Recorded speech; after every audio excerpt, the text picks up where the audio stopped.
Hi అండి. ఎలా ఉన్నారండి? బాగున్నారా? మేమైతే చాలా బాగున్నామండి. ఈరోజైతే బెండకాయ మిర్చీలు అయితే వేస్తున్నా. బెండకాయలు అయితే కొంచెం సాల్ట్ వేసి నీట్గా కడిగేసి అటు సైడ్ ఇటు సైడ్ బెండకాయలు కడిగేసి మధ్యలో కాటు పెట్టి బెండకాయలు అయితే పక్క పెట్టేసి బెండకాయలు నింపడానికి అయితే మసాలా అయితే ప్రిపేర్ చేస్తున్నా.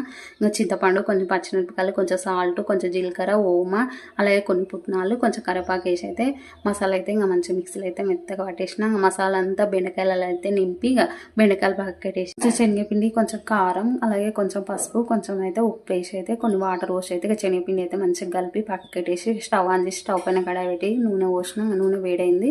ఇంకా బెండకాయల మసాలా పెట్టిన కదా, ఇంకా బెండకాయలు అయితే శనగపిండిలో ముంచి ఇంకా నూనెలు అయితే వేసిన. మంచిగా గోల్డెన్ కలర్ వచ్చే వరకు ఇంకా మంచిగా నూనెలు అయితే వేపిన. మిర్చీలను అయితే చాలా రోజుల తర్వాత వేసిన. టేస్ట్ అయితే సూపర్ వచ్చినది. ఇంకా సన్నగా అయితే ఉల్లిపాయలు అయితే కట్ చేసిన మంచిగా. అలాగే కొంచెం కారం పొడి, గరం మసాలా, అలాగే కొంచెం సాల్ట్ వేసి అయితే ఇక మంచిగా అయితే కారం పొడి అయితే కలిపిన. ఇంకా సన్న కట్ చేసిన ఆనియన్స్ అయితే ఇక మంచిగా మిర్చీలలో అయితే నింపి ఇంకా అలాగే కారం పొడికంగా పైన చల్లిన.